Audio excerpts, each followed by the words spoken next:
At this time, it's my privilege to introduce our first speaker.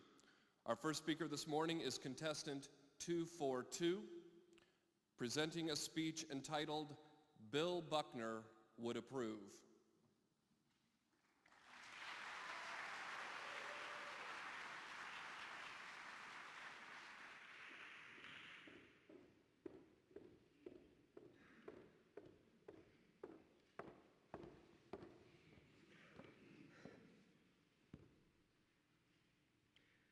October 26, 1986. The sky was a starry blue, a glorious backdrop for possibly the most important moment in history. Yes, Game 6 of the Boston Red Sox-New York Mets World Series. It was the bottom of the 10th with 2 out and Ray Knight on second. Mookie Wilson stood at home plate facing a steely-faced Bob Stanley. Stanley pitched a frozen rope over home plate and Mookie tapped it right down the first baseline. Inside his head, the first baseman heard the call of his name like the voice of God. Bill Buckner! There was only Bill and the ball in this face-off of destiny. Bill put out his glove and watched in slow motion as that ball rolled right between his legs. And that was it. The Red Sox lost, and Buckner was pegged as the World Series GOAT.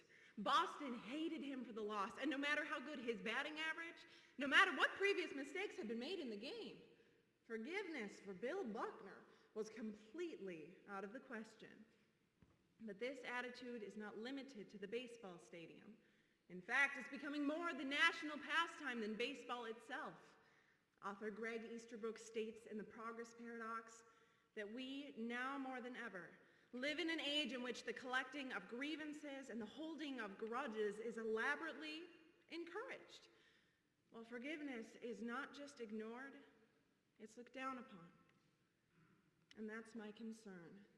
As a society, too often we choose to live in what I call a state of unforgiveness. We repeatedly refuse to forgive others for errors committed against us, no matter how big or small. And not only are we hurting those we don't forgive, we're hurting ourselves as well. So today I'll show you the play-by-play as we look at how we wrongly respond to these errors by first, holding grudges, and second, getting even. After the 2004 Red Sox World Series win, many people decided it was time to forgive Bill his mistake. Wait a second, didn't that happen 18 years ago? Clearly they had some trouble letting go of old grudges. And they're not alone. Chances are you can think of at least one person who you really haven't forgiven, like the coworker who constantly took credit for your incredible work, or the competitor who ignored you in a round, or the supposed best friend, let's call her Alexis, who in 10th grade tried to steal your boyfriend while supposedly talking to him on your behalf, let's call him Steve. And the names have not been changed here, people, because no one is innocent. But I forgive her. Besides, I won. But I digress. Studies conducted by the Stanford University Forgiveness Project found that individuals who harbor grudges not only damage their interpersonal relationships, they also damage themselves. They are more likely to experience high levels of stress, high blood pressure, depression, a suppressed immune system, stress-related diseases like fibromyalgia, and even heart disease. Or basically, all of the side effects of Viagra. But seriously, that's because when we hold feelings of anger and hatred bottled up inside, they often manifest themselves through physical symptoms. Think of it this way. When we harden our hearts towards others, we literally harden our hearts. So ultimately, holding grudges is a game with no winners. Now, the technical definition of an error in baseball is a mistake made by a player that gives the opposing team an extra advantage. But in the game of getting even, a mistake made by someone ignites revenge. And rarely does any player have the advantage. Are you harboring resentment towards someone?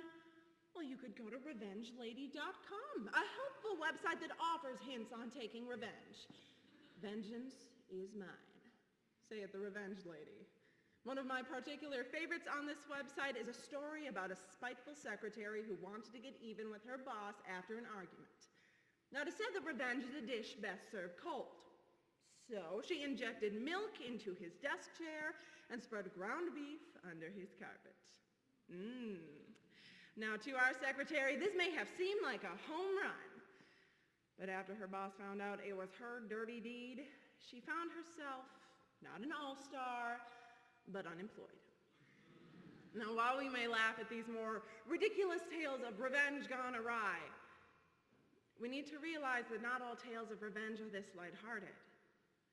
Take, for example, a story reported in Time magazine about Thomas Jefferson High School in Brooklyn, New York, where students Tyrone Sinclair and Ian Moore, ages 16 and 17, were both murdered by fellow student Kali Sumter, age 15, in an act of revenge. Sumter had gotten into some fistfights with the boys and one day decided to get even by bringing a gun to school and shooting them both point blank in the hallway. In a 4-year span at Thomas Jefferson High, 70 students died. And a study prepared for the state of New York found that 50% of all 1,900 students had some kind of puncture wound on their body at any given time. The school has a grieving room where students can seek solace, along with an ongoing burial fund to help families finance funerals.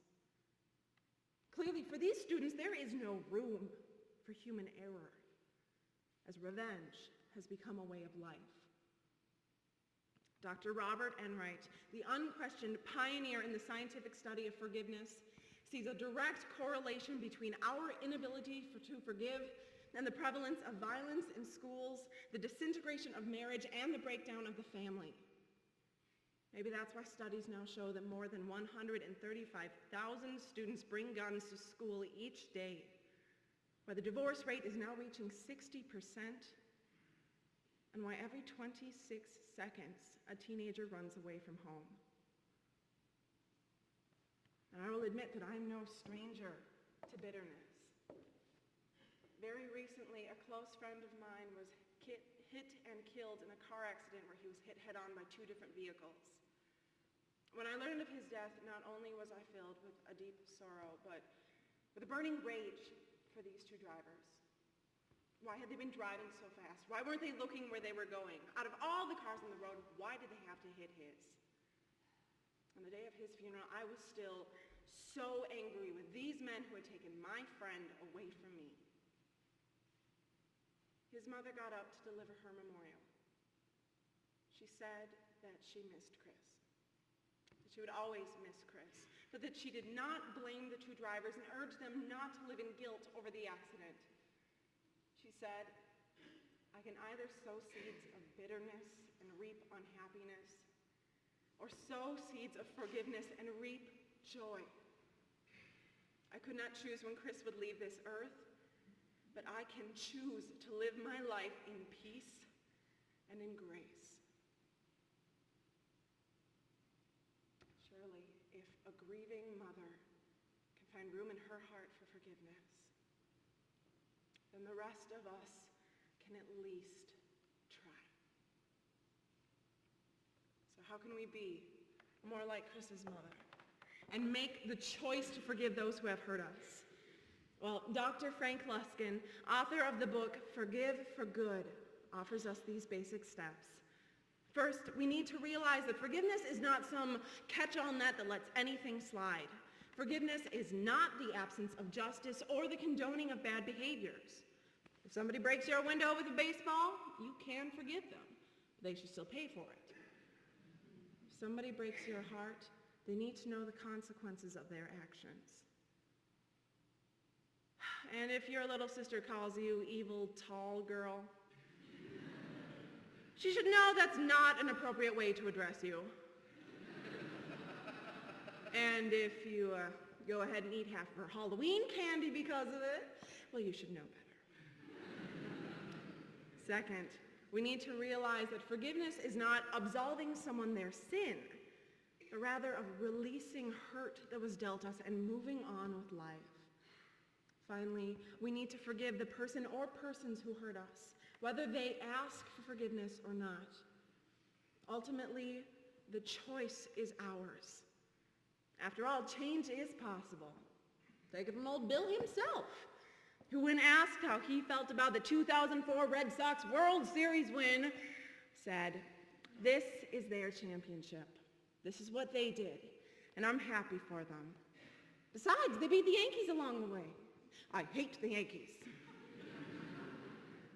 So if the Red Sox fans and Bill Buckner can do it, then maybe, even when life throws us a curve, it's time for us to step up to the plate and play ball.